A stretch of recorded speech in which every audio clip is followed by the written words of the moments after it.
Hello guys, നമ്മുടെ ഇന്നത്തെ യാത്രയ്ക്കൊരു പ്രത്യേകതയുണ്ട്. ഇന്ന് ഫാമിലിയും ഫ്രണ്ട്സും എല്ലാം ഒന്നിച്ച് നല്ല വൈബായിട്ടുള്ള ഒരു അടിപൊളി യാത്രയാണ്. ആക്ച്വലി പ്ലാൻ ചെയ്തിറങ്ങിയത് വേറൊരു ടൂറിസ്റ്റ് സ്പോട്ടിലേക്കാണെങ്കിലും അൺഫോർച്ചുനേറ്റ്ലി ഞങ്ങൾ യാത്ര ഇറങ്ങിക്കഴിഞ്ഞാണ് അറിഞ്ഞത് ആ സ്പോട്ട് ഇന്ന് ക്ലൈമറ്റ് ചേഞ്ച് കാരണം ക്ലോസ് ആണെന്ന്. പ്ലാൻ എ പാളിയാൽ എന്താ, നമുക്ക് പ്ലാൻ ബി ഉണ്ടല്ലോ അല്ലേ? അതെ, അങ്ങനെ എന്തായാലും ഇറങ്ങിയതല്ലേ എന്നോർത്തിട്ട് നമ്മൾ വേറൊരു ലൊക്കേഷനിലോട്ടാണ് ഇന്ന് പോയത്. പോയ വഴിക്ക് ഫസ്റ്റ് ഞങ്ങൾ നെൽസൺ ലേക്കിൽ ഇറങ്ങാൻ നോർത്തു. ഇതിന് മുന്നേ നെൽസൺ ലേക്കിൽ വന്നിട്ടുണ്ടെങ്കിലും ഇത്തവണ വന്നപ്പോൾ ആഹാ, ഫുൾ ഐസൊക്കെ ആയിട്ട് ഒരു പ്രത്യേക വൈബ് തന്നെയായിരുന്നു. പിള്ളേരൊക്കെ വന്നപ്പോൾ തന്നെ ഐസിൽ കളി ആരംഭിച്ചു. എല്ലാവരും ഫോട്ടോസും ഗ്രൂപ്പ് സെൽഫീസൊക്കെ ആയിട്ട് നല്ല വൈബായിട്ട് നെൽസൺ ലേക്കിൽ കുറച്ച് ടൈം സ്പെൻഡ് ചെയ്തു. ഞങ്ങൾ പോയ വഴി ഫുള്ള് റോഡിന് രണ്ട് സൈഡിലും നിറയെ ഐസായിരുന്നേ.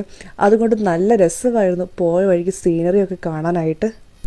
അങ്ങനെ നമ്മൾ പെട്ടെന്ന് പ്ലാൻ ചെയ്തതാണെങ്കിലും ആ സ്പോട്ടിലേക്ക് തന്നെ നമ്മൾ എത്തിയിട്ടുണ്ട് സാൽമൺ ഫിഷിങ്ങിനായിട്ട്. മോർണിംഗ് ഒരു 10 മണിയൊക്കെ ആയപ്പോൾ തുടങ്ങിയതാണ് നമ്മുടെ ട്രാവലിങ്. ഒരു ഉച്ചയ്ക്ക് 2:30 ആയപ്പോഴാണ് നമ്മളിവിടെ എത്തിയത്. ചുരങ്ങളൊക്കെ കയറിയും ഇറങ്ങിയും അങ്ങനെ ഓരോ വിധം നമ്മളിവിടെ എത്തിയിട്ടുണ്ട്. നല്ല ഡിസ്റ്റൻസ് ഉണ്ടായിരുന്നു ഇങ്ങോട്ടേക്ക് വരാനായിട്ട്. പിള്ളേരൊക്കെ വന്നപ്പോൾ തന്നെ ഇവിടെ ചെറിയൊരു പാർക്ക് പോലത്തെ സെറ്റപ്പ് ഉണ്ട്, അവിടെ കയറി കളി ആരംഭിച്ചിട്ടുണ്ട്.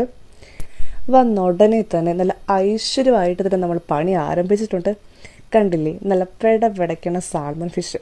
ഇവിടുത്തെ മെയിൻ അട്രാക്ഷൻ എന്ന് പറയുന്നത് ഈ സാൽമൺ ഫിഷിംഗ് ആണ്. ഈ ഫാം ഏരിയ ഫുൾ സാൽമൺ ഫിഷിങ്ങിന് വേണ്ടി മാത്രമായിട്ട് അതിനുവേണ്ടി സ്പെഷ്യലി ആയിട്ടുള്ള ഫാമാണ്. ഫിഷിങ്ങിന് ആവശ്യമായിട്ടുള്ള ചൂണ്ടയും ബാക്കി എക്യുപ്മെൻറ്റ്സൊക്കെ നമുക്ക് ഇവിടെ നിന്ന് തന്നെ വാങ്ങാൻ പറ്റും.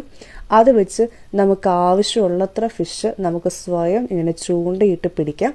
നമ്മൾ എത്ര ഫിഷാണോ പിടിക്കുന്നത് ആ ഫിഷ്, നമ്മുടെ ആവശ്യത്തിനുള്ള ഫിഷ് പിടിച്ചിട്ട് നമുക്കത് ഇവിടെ പേയ്മെൻറ്റ് കൊടുത്ത് വീട്ടിലോട്ട് വാങ്ങിക്കൊണ്ട് പോകാവുന്നതാണ്. ഇതാ ഈ കാണുന്നത് ഞാനും ഫിഷും കൂടിയുള്ള ഒരു ചെറിയൊരു യുദ്ധമാണ്. ഞാൻ ഫസ്റ്റ് ടൈമാണ് ഇങ്ങനെ ഫിഷിങ് ചെയ്യുന്നതെന്ന് പറഞ്ഞാൽ നിങ്ങൾ വിശ്വസിക്കുമോ? പക്ഷെ സത്യമായിട്ടും ഇതിൻ്റെ ഫസ്റ്റ് എക്സ്പീരിയൻസ് ആണ്. അതുകൊണ്ട് തന്നെ എനിക്ക് എല്ലാവരും ചുറ്റും നിന്ന് ചൂണ്ട പൊക്കി പിടിക്കണം, വലിക്കണം, എങ്ങനെയാണെന്നൊക്കെ നല്ലതായിട്ട് പറഞ്ഞു തരുന്നുണ്ടായിരുന്നു. പിന്നെ ആ ടൈമിൽ എന്ത് ചെയ്യണമെന്നറിയാണ്ട് ഞാൻ ഇങ്ങനെ ചൂണ്ട പൊക്കി പിടിച്ച് ഫിഷുമായിട്ട് യുദ്ധം ചെയ്തുകൊണ്ടിരിക്കുകയാണ്. എല്ലാവരും കൂടി ഒന്നിച്ചായതുകൊണ്ട് നല്ല രസമായിരുന്നു. നമ്മളെല്ലാവരും കൂടി ഒന്നിച്ച് ചൂണ്ടിയിട്ട് ഇങ്ങനെ പിടിക്കുന്നത് ഒരു പ്രത്യേക എക്സ്പീരിയൻസ് തന്നെയായിരുന്നു. എല്ലാവരും കൂടി പിടിച്ച ഫിഷെല്ലാം ഈ പെട്ടിയിലിട്ട് ഇങ്ങനെ പെടപെടയ്ക്കുന്ന കാണാൻ നല്ല രസമല്ലേ? നമ്മളിങ്ങനെ ഫ്രഷായിട്ട് പിടിക്കുന്ന ഫിഷ് അവിടെ തന്നെ കൊടുത്ത് അവർ നല്ല ഫ്രഷായിട്ട് ഗ്രില്ല് ചെയ്ത് തരുമായിരുന്നു.